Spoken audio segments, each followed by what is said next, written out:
always choosing. Hello guys, welcome to Untitled Channel, and today I want to share with you some thoughts again. Many of us stop thinking about it, that every day we are always choosing from one thing to another.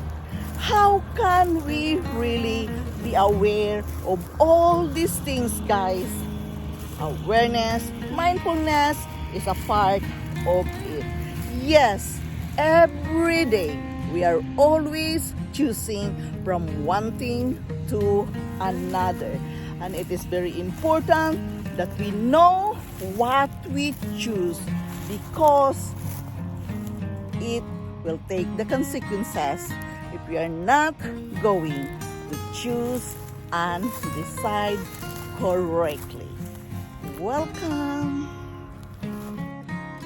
How can we be aware that we are always choosing? As we all know that life is a series of choices, and whether we realize it or not, we are always choosing. The same course of actions could give different results and feels depending on a situation. Yes, when we choose for something really and prepare for it, it becomes a glorious and important milestones in our lives. When it is forced upon against our will, it becomes the most terrifying and painful experiences of our life. We don't always have control what happens to us, but we always have control how we interpret what happenings to us, as well as how we respond. We can be aware all the time that we are always choosing by being mindful and aware what is going on around us every day. We are going to choose mindfulness so we avoid some difficult consequences in a certain situation. We can be aware all the time that we are always choosing by being full control with our thoughts and feelings.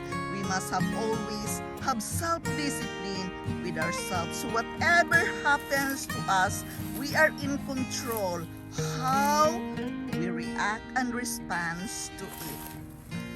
Yes, my point is we are always choosing. In fact, in our every move is a choice, whether we recognize it or not. Always comes back to how in reality there is no such of ignoring, there is no such of avoiding. It's impossible. We must all have to acknowledge that we are always choosing from one thing to another. Something must be chosen. Go out of our house, when we eat, when we drink, when we go for a walk, everything is a choice. We can be aware that we are always choosing by taking a moment of yourself first thing in the morning. Again, the meditation and the prayer. It's very good that we can start with meditation and every day, so we can be aware what you are going to choose today, what you are going to do, what you are going to wear, what you are going to eat, what you are going to drink. It is very important, guys, that we know that we can choose. Every day we are always choosing from one thing to another. How can we be aware? A moment of silence, again, as the book advised, when we are going to be silent, acknowledge what is going on around us. It is easier us to be aware that we are choosing. We can choose our thoughts, what kind of thoughts you are going to think today. You can be aware what you are going to eat today, and you can be aware what dress or pants or whatsoever clothes you are going to use today. It is very important that we can acknowledge it, that we can choose things. It is very important, guys, that we are always aware that we are choosing, because it is about our life, it is about our movement, it is about what we are going to do today. Sometimes it's very difficult to choose right, but you know yourself, you love yourself, you want to live a better life. So it is easier for us to be aware that we are choosing all the time when we know what we really want to do. Therefore, a plan is very important. Making a plan is very important. Why? Because we are going to follow after that plan.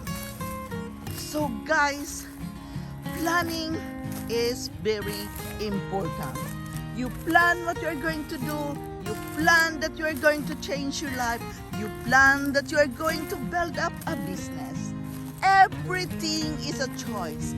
All we must do, we must be aware about it.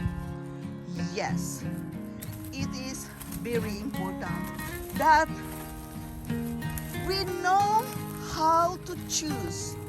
Many of us, we choose according to what we feel and like. Of course, we are going to do what we are feeling, what we like. It is also very important as well. But guys, you know that in our family, there's always things needed to be considered. Therefore, awareness is very important, that we are always choosing all the time. We are always choosing what we are going to do with our life. It is what it is. We must face it every day. The routine, the schedule, the planning. It is all a choice. Choices must be made. So we are going to, be aware as well the consequences that comes with it. Everything has consequences needed to be acknowledged. How can we be aware that we are always choosing all the time in our life?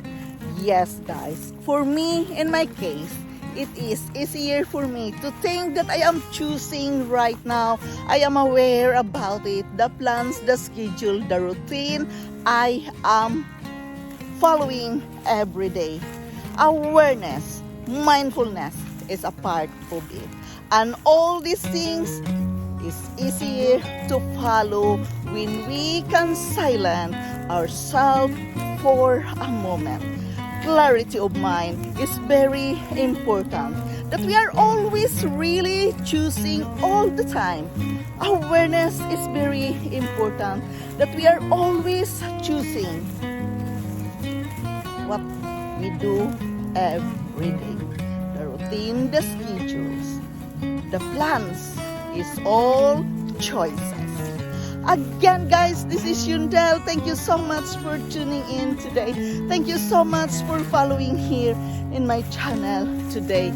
I am forever grateful to each and every one of you dropping here in my channel today. I love you all, guys, and thank you so much. Bye-bye.